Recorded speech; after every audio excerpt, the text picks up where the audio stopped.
Hey everyone, subscribe the channel, hit the notification bell, then you will notified every time when I am on YouTube. Hello everyone, welcome to our YouTube channel My Passion Teaching. So आप जानते हो कि हमने 2018 और 19 के maths portion बिल्कुल complete कर लिए हैं। वो आपको प्लेलिस्ट में मिल जाएंगे, जो चैनल पे नए हैं वहां जाके चेक कर सकते हैं। और 2016 के भी हमने 3 पार्ट कंप्लीट कर लिए हैं, यानी कि 30 क्वेश्चन हमने उसमें भी कंप्लीट कर लिए हैं। आप जानते हो कि 2018 और 19 का पेपर स्टाइल था वो काफी चेंज है 2016 कमीशन टीजीटी कमीशन के, बिकॉज यहाँ पे 40 क्वेश्चंस आते हैं और थोड़ा सिलेबस भी थोड़ा एडवांस था। अब थोड़ा जो 18 और 19 का पेपर जिन्होंने सॉल्व किया उन्होंने देखा होगा कि क्या क्या चेंजेस हैं। सो मैंने इसके 30 क्वेश्चंस कंप्लीट करवा दिए थे। जो इस चैनल पे नए हैं वो जाके चेक कर सकते हैं, ये सारे कंप्लीटेड हैं। साथ में शॉर्ट ट्रिक्स भी मैंने आपको समझाई हुई है, कुछ क्वेश्चंस भी करवाए हुए हैं। तो जो रिमेनिंग क्वेश्चन बचते हैं वो आज मैं करवाऊंगी। सो वीडियो स्टार्ट करने से पहले जो इस चैनल पे नए हैं वो चैनल को सब्सक्राइब कर दीजिए ताकि आपको डेली अपडेट मिलता रहे, और वो साथ में बता सकते हैं कि उनको किस टॉपिक पे वीडियोस चाहिए। जो मैथ्स पोर्शन है, अभी तो इंटीग्रेशन हमने स्टार्ट कर रखी है और बाकी भी बहुत से टॉपिक हम कवर कर चुके हैं, वो भी आराम से आपको प्लेलिस्ट में मिल जाएंगे। So let's start question number 31।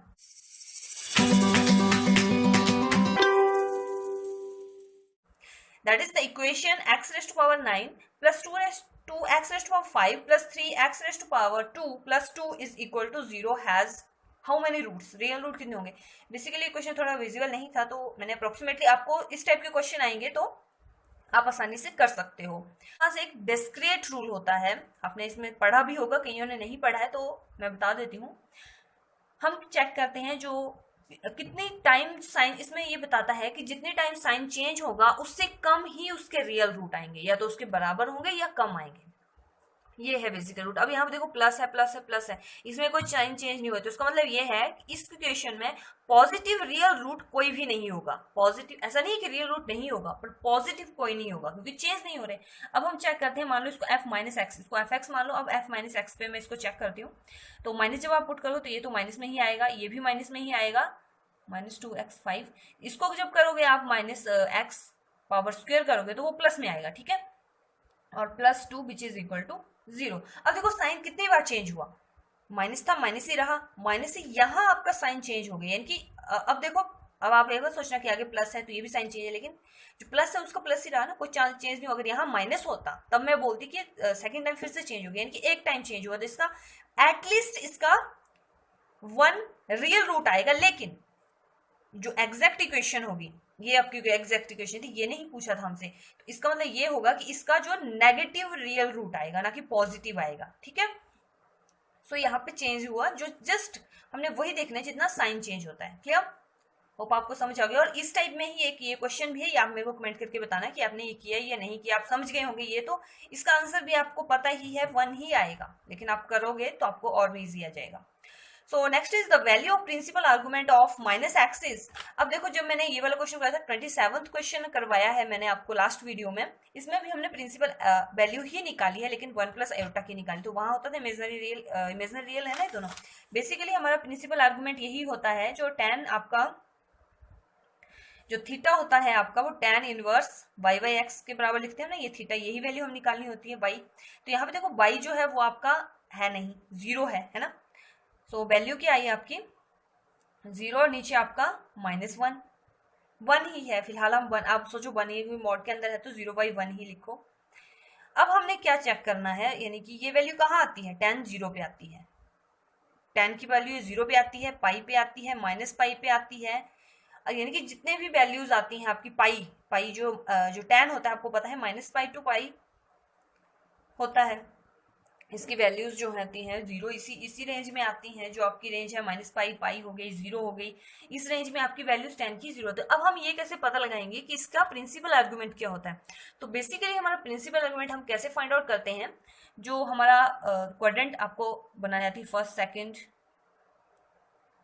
Third and fourth quadrant जो होती है आपकी। अब यहाँ पे जो आपका x है वो कौन सी क्वाड्रेंट पे है, आपको पहले ही देख लो, आपको ज्यादा सोचने की बात है ही नहीं। x जो है आपका माइनस पे है, यानी कि आपका इस एक्सिस के ऊपर है। अब tan की वैल्यू 0 जो है वो tan पाई के ऊपर आती है ना, ठीक है। सो इस केस में जो आपका आंसर आएगा वो आएगा पाई। क्लियर?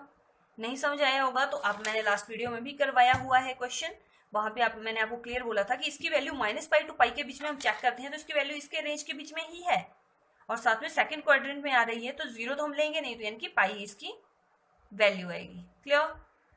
यहाँ पे होता है ना 0, पाई/2, पाई, ठीक है, तभी मैंने पाई लिया। Clear? Next is dividing the interval 0, 6 into 6 parts and using trapezoidal rule the value of this। तो देखो इंटीग्रेशन के मैंने अभी हमारी सीरीज चली हुई है, वहां पे हमने डेफिनेट इंटीग्रल के बारे में अभी तक नहीं पढ़ा हुआ है। उसमें आपके देखो बहुत से रूल है, सिम्पसन 1/3 रूल है, ट्रेपेजोइडल रूल है। यहाँ पे आपको स्पेशल मेंशन करके बोला हुआ है कि आपने इस रूल से निकालना है।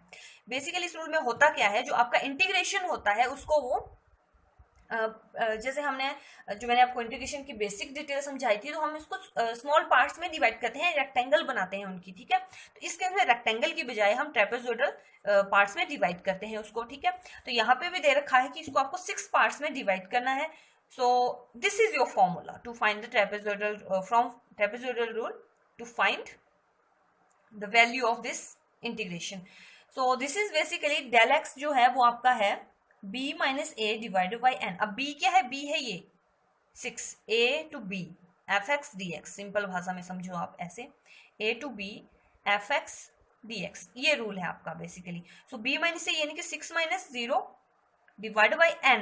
n है कितने पार्ट्स में डिवाइड हो रहा है, n 6 पार्ट्स में हो रहा है, तो यानी कि 1, यानी कि इसकी जो इंटरवल आएंगे वो 1 आएंगे, 0, 1, 2, 3, 4, 5 एंड 6 तक। और एफ एक्स नॉट क्या है, एफ एक्स नॉट का मतलब हुआ कि x की जो वैल्यू है हम 0 पुट कर रहे हैं, यानी कि आपने देखो अब यहाँ पे इतना इजी हो गया कि आपको इंटीग्रेशन करने की जरूरत नहीं है। 0 cube that is equal to 0। अब एफ एक्स 1 है, वो आप कैसे निकालोगे, वो होगा आपका एफ ऑफ 1, ठीक है। जो अगला इंटरवल है उसमें एक ऐड कर, अब देखो यहाँ पे हमारा इंटरवल गैप आ रहा है 1। अब यहाँ पे अगर कुछ और होता, मान लो इसको इन्होंने बोला होता कि 2 पार्ट्स में डिवाइड करना है, और यहाँ पे 1 होता, तो एक होता 1/2 और दूसरा होता 1, ठीक है। 0 to 1 के बीच में अगर 2 पार्ट्स में डिवाइड करना हो तो 0 और हाफ फिर 1 आएगा, ठीक है। तो उस हिसाब से ऐड करते हैं, 0 अब प्लस 1 किए तो 1 आ गया। अब 1 वैल्यू पुट करेंगे हम इसकी, तो 1 क्यूब जो होता है वो 1 आता है। अब वैसे ही f2 सो वो कितनी वैल्यू आ जाएगी कि fx2 की वैल्यू आ रही है ये, तो fx2 इज 8, f3 की वैल्यू आएगी आपकी 3 into 3 into 3 27, f4 की वैल्यू आएगी 4 into 4 into 4 that is 64, f5 की वैल्यू आएगी 5 into 5 into 5, 5 क्यूब है, देख लो ये जो चीज़ है उसमें ही ऐड कर रही हूँ मैं, इट इज 125 एंड जो आपकी f6 जो होगा वो आएगा 216, ठीक है। ये आपकी कुछ वैल्यूज आ जाएंगी। अब आपने ये वैल्यू निकाल ली सबकी, अब जस्ट आपने पुट करना है। अब पुट कैसे करना है, जो आपकी फर्स्ट वैल्यू होगी उसको सिंपली वैसे ही पुट कर देना है।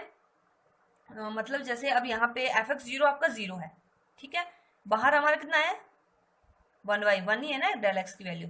क्लियर? 0 प्लस अब जो आपकी अंदर वाली टर्म्स होंगी, फर्स्ट और लास्ट टर्म को छोड़ के जो अंदर वाली टर्म्स जो होती हैं उनको 2 से मल्टीप्लाई भी करना होता है साथ में। सो जब आप इसको मल्टीप्लाई करोगे 2 into fx1 में डायरेक्ट लिख रही हूँ, आपको भी डायरेक्टली समझना चाहिए। 2 into fx1 इज 2, अब इसकी 2 है 8, 2 into 8 16, प्लस इसको मल्टीप्लाई करोगे 54, इसको मल्टीप्लाई करोगे 128, प्लस 125 इज 250, प्लस 216। इसको गलती से मल्टीप्लाई मत कर रहे हो, क्योंकि लास्ट और फर्स्ट टर्म को हम मल्टीप्लाई नहीं करते और जो बाकी बीच की टर्म्स होती हैं उनको हम मल्टीप्लाई करके लिखते हैं। आप इनको ऐड करना, आपका आंसर आएगा 666 डिवाइडेड बाई 2, तो आपका आंसर सिंपली आ जाएगा 333। तो अप्रोक्सीमेटली जो भी इसका आंसर आएगा वो ऑप्शन नंबर बी आ जाएगा। क्लियर? समझ गए होंगे आप, ये आपका रूल है, जस्ट आपको रूल पता लग गया आप निकाल सकते हो। बहुत से रूल हैं, अब आपको कोई भी रूल आ सकता है, जस्ट पेपर सॉल्व करवा रहे हो। डिटेल में अगर आपको इसके और वीडियोज चाहिए तो आप बता सकते हो, ये जिस भी टॉपिक पे चाहिए तो आप बता सकते हो। Next question is the value of this. अब यहाँ पे मैंने रॉन्ग लिख दिया, तो ये 7 जो है वो ऊपर है, ठीक है, ये ध्यान रखना आप, 7 and 7 ऊपर है, मतलब इसकी 7c1 ऐसे कुछ है। क्लियर? अब देखो इसको अगर मैं अलग अलग करके लिख दूं, जो आपके फर्स्ट फैक्टर है उनको मैं लिख दूं 7c0 plus 7c1 plus 7c2 and so on, कहाँ तक जा रहे हैं वो 7 6 इस तक जा रहे हैं, ठीक है। मल्टीप्लाई दूसरा आएगा 7c, इन दोनों की जो मल्टीप्लिकेशन हो जाएगी, फिर 7c1 plus 7c2 plus 7c3 plus 7c4 plus 7c5 plus 7c6 and 7 ठीक है 1 2 ये मैंने सोन करके ये अभी पूरी आप लिख लो चाहे ये वैल्यू होती है। अब आपके पास क्या है, जब हमने बाइनोमियल थ्योरम को एक्सप्लेन करके पढ़ा था आपको पता है कि बाइनोमियल थ्योरम होती क्या है, x प्लस वाई ए प्लस बी किसी भी फॉर्म में आप ले रहे हो तो आपके पास क्या होता है nc0 x raise to power x जो होता है n माइनस जीरो एक्स और y तो यहाँ आएगा नहीं y जीरो है plus nc1 x raise to power n minus one y raise to power one and so on nc and y raise to power n। इस type में होती है, आपको डिटेल में उस वीडियो में आपको डिटेल में मिल जाएगी, बहुत अच्छे से मैंने समझाई हुई है। अगर आप यहाँ पे 1 प्लस 1 लिख दो तो कितना हो जाएगा 2 रेज टू पावर n और ये सारे जो है x की ये सब हट जाएंगे, आपका सिंपल हो जाएगा nc0 plus nc1 plus nc3 plus so on ncn। तो सेम यहाँ भी वही लॉजिक है। अब यहाँ पे देखो आपका nc0 है nc, अब यहाँ पे ncn नहीं है तो अगर मैं यहाँ पे वो चीज ऐड करूँ nc जो 7c7 है 7 है ना यहाँ पे n, अगर मैं वो चीज ऐड करूँ तो बेसिकली 7c7 की वैल्यू कितनी होती है 1 होती है, यही होती है ना। तो आपका इसका आंसर, इसका जस्ट मैं इसका आंसर लिख रही हूँ तो वो आता है 2 रेज टू पावर 7, ये तो आएगा। लेकिन हमारे पास जो टर्म नहीं है उसको अगर मैं यहाँ ऐड करती हूँ तो उस साइड जाके वो सब्ट्रैक्ट हो जाएगी, यहाँ से मैं माइनस कर देती हूँ तो इसके बराबर आ जा रहा है 1, मैंने जस्ट इसकी वैल्यू लिखी। ऐसा आप 7c7 लिख लीजिए, उसकी वैल्यू 1 ही आती है, आप जानते हो आपको कॉम्बिनेशन में अच्छे से आपको आती है। यहाँ पे भी आपका 1 2 3 4 5 6 7 तक है लेकिन यहाँ पे आपको कमी है 7c0 की, तो 7c0 की वैल्यू भी आपकी 1 आती है। तो इसकी भी जो आपकी टर्म बनेगी जो इस फॉर्मूले के मैंने आपको एक्सप्लेन करके समझाया तो वो भी 2c7 माइनस 1 ही आएगी। ठीक है, अब इन दोनों के बीच में मल्टीप्लिकेशन है तो basically it is 2 7 minus 1 2 raise to 7 minus 1 that is equal to 2 into 2 raise to 7 minus 1 which is equal 2 raise to 8 minus 2। So ये ऑप्शन आपको कहीं ना कहीं तो दिख रहा होगा, सो इसका आंसर आएगा A part. Clear. Next question is 35 the term independent of x. अब देखो इस ये जो आपका मैंने करवाया आपको पेपर पूरा कंप्लीट, इसमें ये इस टाइप के क्वेश्चन डबल टाइम। अब देखो कांस्टेंट है, कांस्टेंट का मतलब वही हुआ कि जो एक्स से उसमें एक्स नहीं होगा, यहाँ पे टर्म बोली थी हमें फाइंड आउट करने के लिए कि टर्म कौन सी होगी वो। ठीक है, इसको मतलब इस फॉर्म में दिया हुआ था, यहाँ पे आपको पूरा एक्सप्लेन करके पूछा हुआ है कि क्या टर्म आएगी। अब आपको मैंने शॉर्ट ट्रिक बताई थी, हमें इसकी अगर जो आर है आपके बेसिकली फॉर्मूला होता क्या है, जो टी आर प्लस 1 जो हम निकालते हैं term n c r a raise to power n minus r and b raise to power r, ये आपका फॉर्मूला होता है। ठीक है, तो अगर हमें r की वैल्यू पता चल जाए तो हमारे लिए इजी हो जाएगा क्वेश्चन। तो उसके लिए मैंने आपको शॉर्ट ट्रिक बताई थी, that is r is equal to n p over p plus q. अब n क्या होता है टोटल, ये तो यहाँ पे है आपका r 9 है और जो p है तो ये वैल्यू होती है। सिंपली इसका फॉर्मूला क्या होता है, ये वाला मैंने जब कुछ डिटेल में समझाया था, ये फॉर्मूला होता है a x p plus r over b x q. तो p और q यहाँ से देखते हैं हम और n यहाँ से। ठीक है, क्लियर। सो यहाँ पे भी आपका 9 है और जो p है वो 2 है, divided by p plus 1 is 2 plus 1 that is 3 and 9 into 2 over 3 that is 3 into 3 is equal to 6। So आपका आंसर कितना आ गया 6, यानी कि आपकी कौन सी टर्म आएगी यहाँ पुट करोगे तो 7th। आपको सिंपल ये भी पूछ सकते हैं इसमें से कौन सी टर्म जो है वो इंडिपेंडेंट होगी, तो 7th अगर ऑप्शन होगा तो 7th टर्म आएगी, ऐसा 6th मत लगा देना। ठीक है, टी आर प्लस 1 में आती है टर्म्स। अब आपके पास आ गई आर की वैल्यू 6, तो हम सिंपली वही पुट करूंगे मैं यहाँ पे 9c6 ए है आपका एक्स स्क्वायर और जो इसकी वैल्यू है वो है 9 माइनस 6 वो होती है 3 into 1 over 3x whole power, जो इसके नीचे यहाँ लिखते हैं हम 6। ठीक है, ये वैल्यू हो गई। अब देखिए यहाँ बन जाएगा x रेज टू पावर 6 और यहाँ पे भी x raise to x cut हो गया, आपकी टर्म इंडिपेंडेंट हो गई x से, मतलब x उसमें नहीं है। अब आप इसको ओपन करके सॉल्व करना, 9c6 को आपको कॉम्बिनेशन सॉल्व करना मैंने सिखाया हुआ है। सो इसका आंसर आपके पास आएगा सॉल्व करके 28 over 243। Clear. Next is the matrix. अब मैट्रिक्स का टॉपिक भी हम बहुत अच्छे से डीपली कवर कर चुके हैं, तो ये क्वेश्चन आपके लिए बहुत आसान होगा। अब मैट्रिक्स है iota 1 minus 2 iota and -1 minus 2 iota 0। Symmetric तो है नहीं, सिमेट्रिक में होता क्या है, जो आपका सिमेट्रिक में होता है जो ए होता है वो ए डैश के बराबर होता है। ए डैश मतलब इसका ट्रांसपोज। सिमेट्रिक में नॉन स्क्यू सिमेट्रिक होता है A is equal to minus A dash.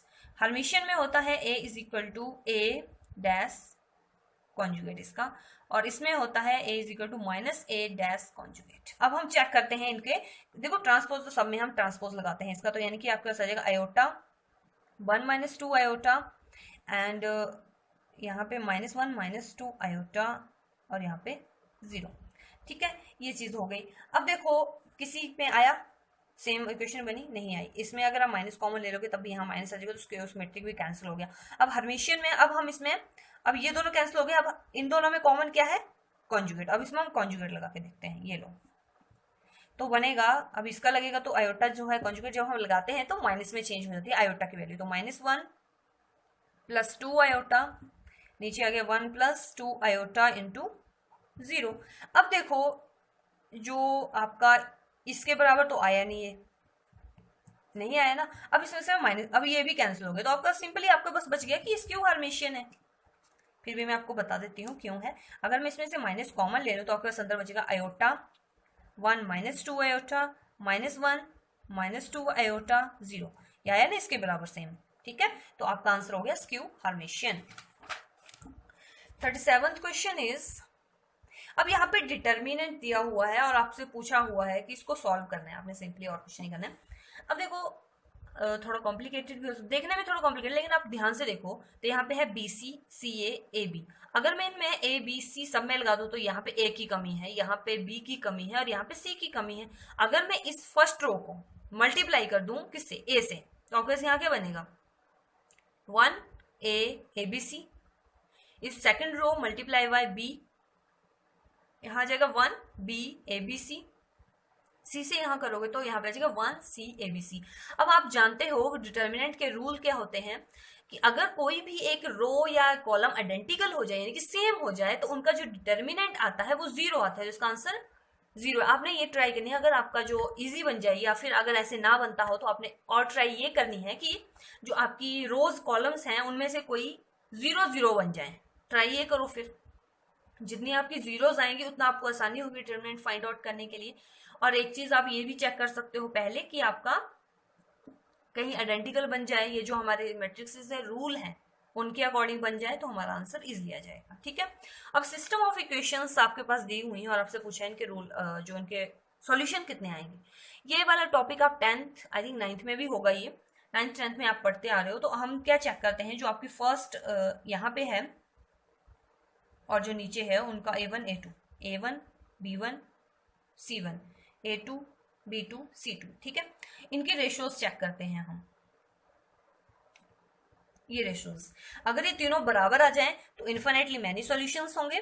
ठीक है, और अगर इन दोनों में ये वाली चीज मतलब ये दोनों बराबर है और ये बराबर नहीं है तो यानी कि नो सॉल्यूशन आएगा। और अगर ये फर्स्ट ही दो बराबर नहीं है तो आपका यूनिक सॉल्यूशन आएगा। तो हम यहाँ चेक कर लेते हैं।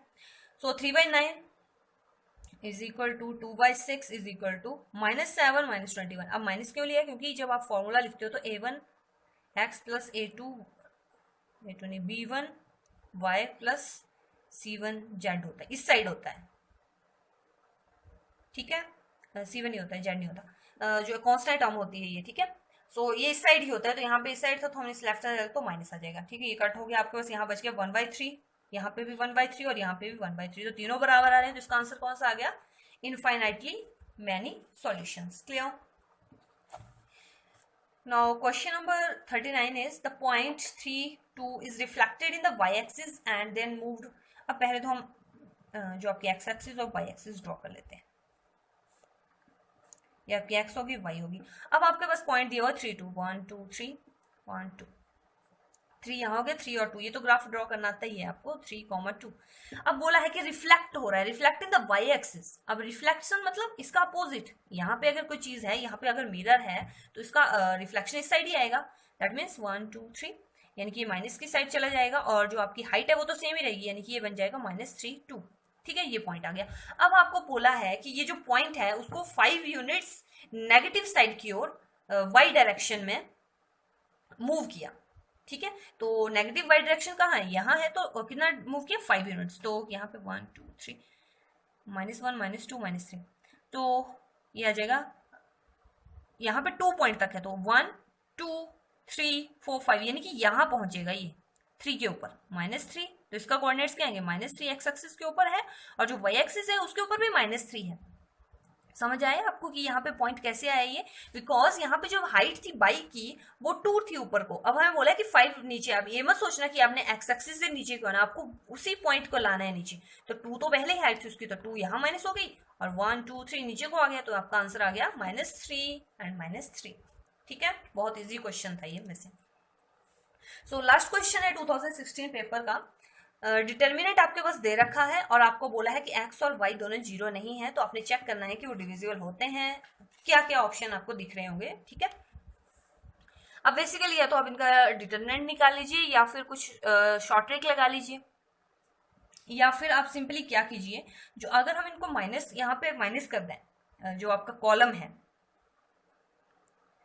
अगर मैं आपके जो C2 और C3 कॉलम है उसको C1 में से माइनस कर दूं, यानी 1 1 1, यहाँ पे इसमें से मैं जो आपका बेसिकली रूल लगाऊंगी मैं C2 माइनस C1 और C3 माइनस C1, ठीक है। ये रूल लगेगा C2 पे और ये लगेगा C3 पे, ठीक है। ये चीज हमने यहाँ लगा ली, तो यहाँ पे आ जाएगा, जब आप इसमें से इसको माइनस करोगे तो 0, इसमें से इसको माइनस करोगे तो 1 1 कट हो जाएगा, ओनली x बचेगा, इसमें इसको माइनस करोगे तो 0 0 0 और यहाँ पे y ओनली। अब आप इसका डिटरमिनेंट निकाल लीजिए, इजी है। अब ये तो 0 हो गया, इनका मतलब है नहीं, तो 1 के जब हम करते हैं तो ये निगलेक्ट हो जाते हैं, तो x 0 0 y, ये कुछ बचा आपके पास, तो इसको हम मल्टीप्लाई करेंगे तो x एंड y। तो क्लियरली अब x और y आया है, तो ये यानी कि x और y दोनों से डिविजिबल हो जाएगा, तो आपका option number A is correct option. तो मैं आपसे एंड में ये बोलूंगी कि जो आपके जो मैंने 40 क्वेश्चन कंप्लीट करवाए हैं, बहुत वेराइटी के क्वेश्चंस हैं, आप उनको चेक कर लीजिए लास्ट वीडियोस को, जो चैनल पे नहीं है। बाकी जो है उनको तो पता ही है कि हम किस टाइप से स्टडी करते हैं। अगर आपको वीडियो समझ आ गई होगी तो वीडियो को लाइक कर दीजिए, शेयर कर दीजिए अपने दोस्तों के साथ, and also subscribe to my channel so that you never miss any update. एंड अगर आपको कोई क्वेरी है या जो भी आप नेक्स्ट टॉपिक आप चाहते हो मेनली, उस पर आप बता सकते हो, वो मैं लेके आ जाऊंगी। Thank you.